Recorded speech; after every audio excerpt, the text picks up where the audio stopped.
Hello. Ikaw. Kapagagay!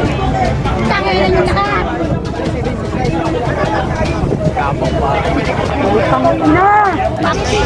Talaga nangyayari ko. Anong gagawin niyo po dito, sir? Dadaanin ko lang. Bakit ko because Ano yung pinapantayin nyo? Ginawa, yan. Ay ako! wala. My party needs to wear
Talaga nangyayari ko. Anong gagawin niyo po dito, sir?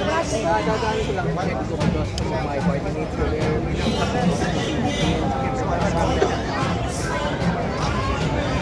So I'd like to see how they are doing, and this is the first time it happened with our country. Sabi nila is this is just possibly an assassination attempt para magkaroon na bagong Senate leadership. Gusto talaga na nakutin yung mga senators para makuha na yung So yun, mayroon ba kayong inconsistent, sir?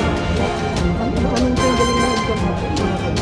May mga tao tayo sa loob, pero posible leader nila pati yung mga senator para magkaroon ng changes sa Senate leadership. So we're still investigating. We'd like to know what happened, so I'd like to go inside. Do you have any insider info as to where Plenty. Bato de Los, no? Plenty of insider info pero sobrang gulo na kasi iba-iba yung mga nagsasabi sa loob. There are multiple different sources. So siguro by tomorrow or the day after there's going to be a complete story. Pero ngayon, there are multiple witnesses from inside, there are people from the outside that's getting information from inside. And iba-iba yung mga sinasabi nila.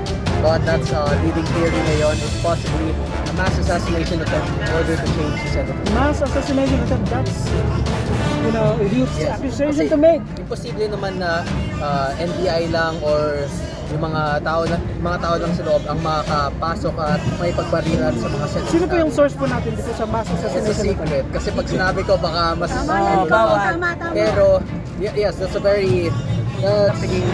possibility now. The possibility is that the people inside have some form of authority to go in and possibly kill one or two senators and one or two presidents. Who are the targets? We're still checking. Kong, ano po yung panawagan natin sa sambayan ng Pilipino, lalo na sa gulo na dinudulot nitong administrasyon ni Bongbong Marcos? Well, syempre we'll see in the international news bukas to. First time it happened in the Senate premises na babarilan now. Government forces versus government forces. Sobrang gulo na and Ano po yung masasabi niyo It's sa the Marcos government? sa yung rumored destabilization plot on the part of the DDS or the rage on your part? If there is destabilization, then this might be a part of it. Sobrang there are multiple different forces inside that wants to. You're not part of it. Well, nasa labas ako. If I was a part of it, I'd be inside already. I'd like to get inside pero mukhang hindi ako papapasukin. Ang daming mga police dito ngayon. This is the first time in Philippine history na ganitong klaseng gulo ang meron dito. And if this actually is an assassination... So are you trying to effort, turn this into a political crisis moment to try to destabilize the government? Are you trying to capture this moment in Bato de Rosa ICC arrest mission or try to exploit it? Is If what I this is mean. an ICC arrest issue, then there would not be gunfire within the Senate grounds because you cannot be arrested while the Senate is in session. So what I'm trying to say is that some people say that you're trying to exploit this in order to stage a coup or destabilization against the PBBM administration. That's what you're trying to do. I mean the DDS. The DDS camp is trying Yeah. And So then the exploit nila DDS camp to. staged a shooting within the Senate to destabilize Marcos. Is that what you're saying? No, what I'm Well, I don't understand because we you're did not trying know to one knew about seize this this. moment, No one knew about exploit this. this para mag-destabilize. Yes. Is that the right answer? Yeah. Yes, but I have plenty of people within the Senate grounds that is giving information to me. So there is a very big possibility that this is an assassination attempt, and that's what we're looking. That's what we're looking into. I'm sure the Senate leadership would be issuing a statement. So it's likely government forces fighting each other within the Senate. All right, thank you. Okay, that's true. I wish Marcos well, considering plenty of his. There are plenty issues that Marcos is facing now, especially the rising costs of rice, rising cost of gas, at nadagdag pa to. Hopefully, he is not the one who ordered the assassination attempt, but if he is, then a full investigation must be. Why assassinate him when they can just arrest him? What? I'm not saying they try to, even if they were to assassinate Bato, that would still be 12. They need 13 for a change in Senate leadership. So this is possibly an attempted match that could have killed 3 or more Pero pag senators. pro-government ka, if you're actually for peace, then why not just allow Bato to, surrender peacefully? What do you mean? And ipaglaban niya yung sarili niya sa We maintain the stance that the ICC does not have jurisdiction within the Senate. Mayroon ng Supreme Court, di ba, decision? Just today.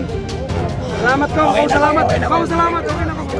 Kau salamat ko. Thank you. That was Ulit-ulit na tanong.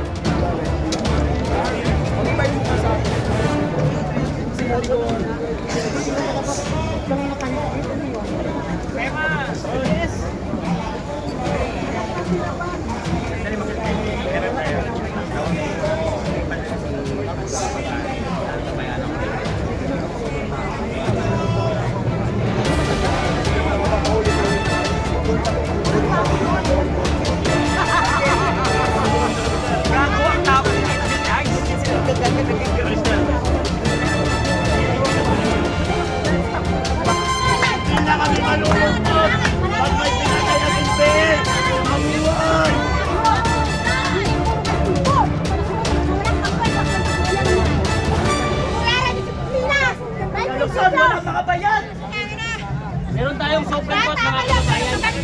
Malaman na. Hindi dito. sa ating bansa. Uuwi kami. Meron magkakaroon tayo. Pag hindi ba ito? Usagin ako. Natay ang hindi. Sana sasalita ng corporate. Sasabihin namin sa uloy. Uuwi kami na mapayapa. Huwag sa ibang bansa. Ang tao bayan, hindi pa sablero, pero magpapayos Para makadala sa PNC. Walang pinapatay sila ng NPA. Kasahin sa ulo. Dahil darating na pa ng NPA na namumulong tayo ngayon. Sa mamatay na lang sa lahat.